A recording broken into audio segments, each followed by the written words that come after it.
Super casual video, let's do this. First of all, you're probably like, what the f happened to the beard? I'm also wondering the same thing. Now, I already filmed this video a couple days ago, but everything was out of focus. So usually when I'm filming this, I'm real-time reacting, but with this one, it's just not gonna be like that because unless you wanna watch the entire thing out of focus, but it looks ass. So I'm re-recording it, and when a reaction is significant enough from the first cut, I will put it in. Let's get into Spotify Wrapped. Predictions I had ahead of time last time. #1 artist will be Martin Garrix. Loved Marty over the years, continue loving him, and just went on an absolute tear with his music this year.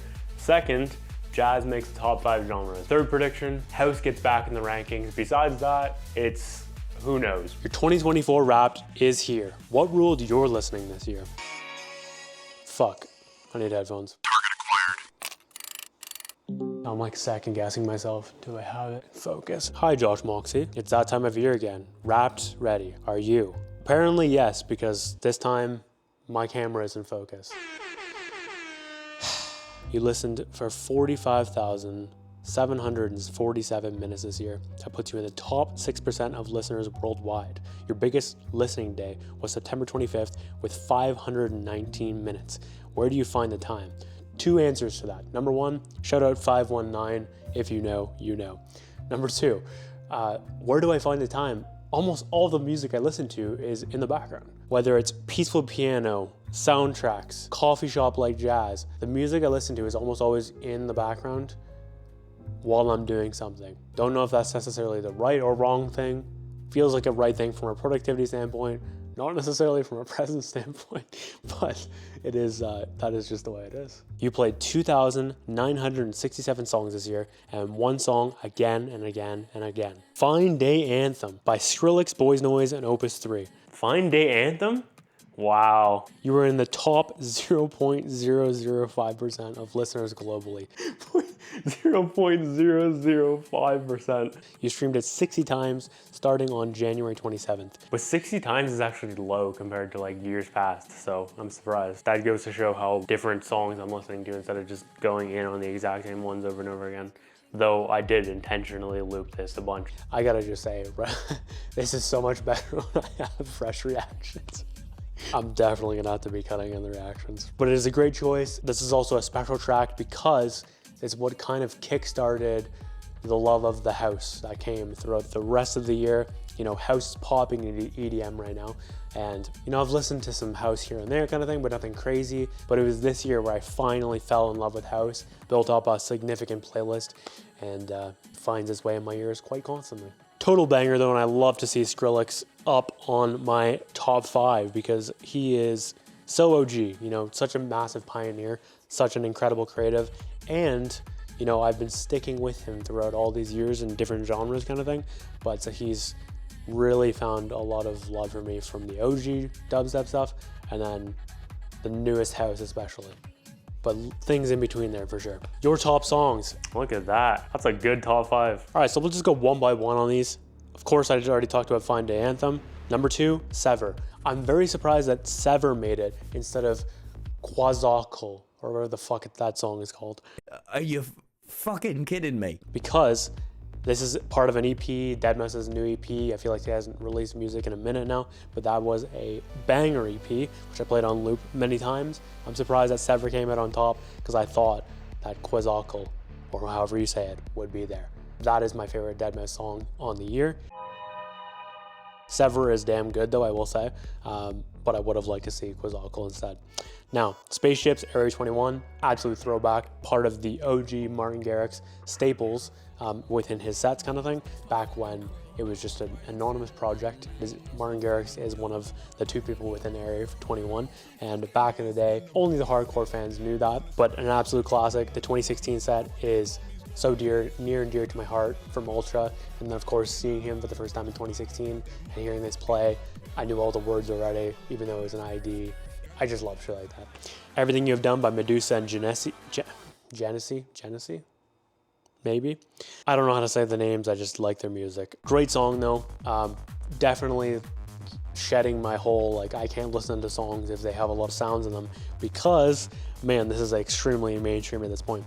But it is a banger, one of the best house songs I've listened to all year. Very, very catchy, very, very good song. Now, Waiting for Tomorrow, same kind of thing with the 2016 set. This is again Martin Garrix and Pierce Fulton and Mike Shinoda from Linkin Park. And man, this song meant so much to me when I heard it as an ID back in the day, 2016, hearing it live, same kind of thing, really, really special to me. Lyrics are so nice. And I am not surprised to see that in the mix. Didn't think it was gonna be top 5 though, did not. But again, a lot of these top songs come from playlists. That's usually how it goes. So I'm seeing like, the reason I Sever is so high, that's not in any playlist. That's in an EP that I just played a fuck ton. But Fine Day Anthem is the first song within my house playlist, so that's bound to get a shit ton of plays. And then Everything You Have Done in the house playlist, Spaceships, and then Waiting for Tomorrow in my Positive Marty, which is a private playlist just for me at this point. Maybe I'll make it public later. It's just basically all the upbeat Martin Garrix songs from the past decade plus. So it's absolute fire. Love you, Marty. While I'm pleased with these top songs, I could not have predicted these at all. This is very surprising. You've changed, and so has your listening. Let's take a look at your 2024 music evolution. January was your liminal soundtrack phase.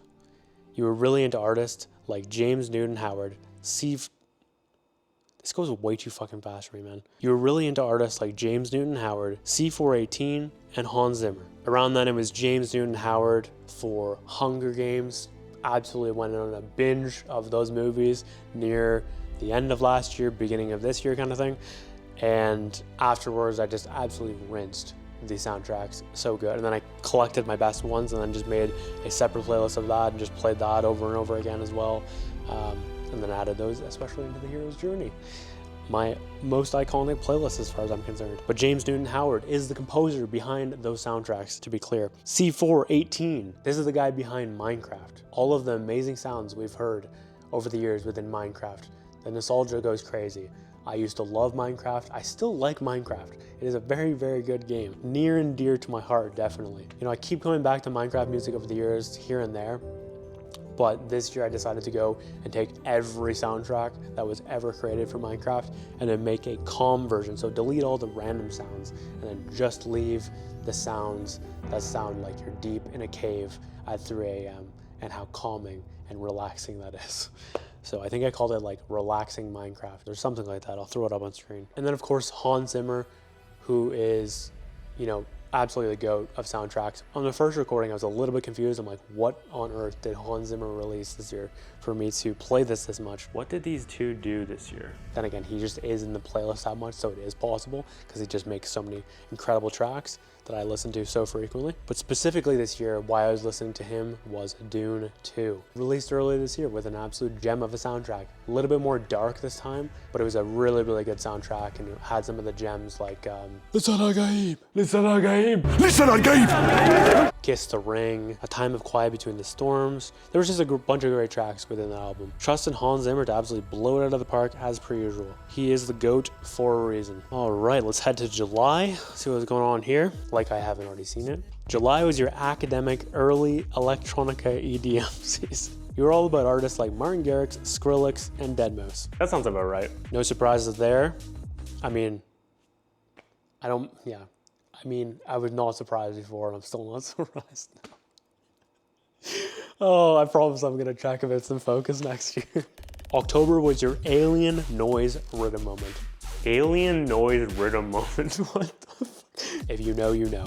You're big on artists like Subtronics, Effin, and Space Laces that went a little bit back in time to just recapture some of the gems that I knew from, you know, like 2021 prior. Rinsed Subtronics this year. Lots of Subtronics sets found my way in my ear. I still do like it here and there. It's just I don't want to do it like all the time. And I'm really not that hyped on the new music from dubstep. But man, there are some gems from back in the day I still very much fuck with. And there are some new gems here and there that are released and I'm like, damn, this is fucking great. You listened to, holy shit, man. You listened to 1,698 artists. That really just hit me. That's crazy. But one had a special place in your hearts and ears. James Newton Howard was your top artist of the year. Awesome. Your 19 days longest listening streak. Let's go. You're a top 0.05% fan and you spent 2,900 minutes together. Top artists this year: James Newton Howard, Martin Garrix, C418, Hans Zimmer, and Ludwig Göransson. That's a good top 5. We got 4 soundtrack composers. Martin Garrix could probably compose if he wanted to as well, but he does not do that yet. C14 is a little bit complicated because he's more of like an electronic kind of version of the soundtrack genre, but it's still soundtracks nonetheless. I'm pleased with this. This is good. I thought there was going to be more house stuff here, but that's okay. Don't know what exactly Ludwig Göransson is doing up here, because I don't think he released anything this year, but he's just in my playlist enough that he pops up there. Same thing I said with Hans Zimmer. He's very, very prevalent, both of those two. But James Newton Howard takes the fucking cake over Martin Garrix. I did want to see Martin Garrix at number 1. James Newton Howard as number 1, that is very surprising to me because I thought it was going to be Martin Garrix, but it does make sense given how much of the Hunger Games soundtrack I was rinsing this year. It was a lot. Solid top 5. Thanks for coming along for the ride. Until we meet again. Now, what the fuck are they doing with the lack of genres, bro? I want my genre rankings and I want my album rankings. I don't know why that's a big thing to ask. Pretty unfortunate that they decided to axe that this year. That is a mainstay to Spotify Wrapped in my opinion, but it is what it is.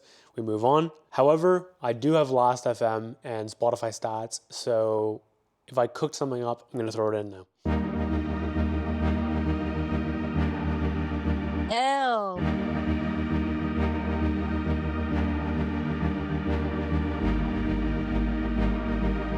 All right, next up, we'll quickly look through the top songs. Oh, there's so many things I could just talk about. What I'm seeing is, a lot of house, good amount of deadmau5, good amount of Martin Garrix, some occasional rap here and there, lots of soundtracks, lots of house, some OG Call of Duty trick shot songs, lots of returns from last year, but also like many new things as well. Yeah, just a fuck ton of good music, man. That's the one thing that's changed a lot since the last year is my genres, I've just gone all over the map now. I don't really care about like this identity of, oh, you listen to this.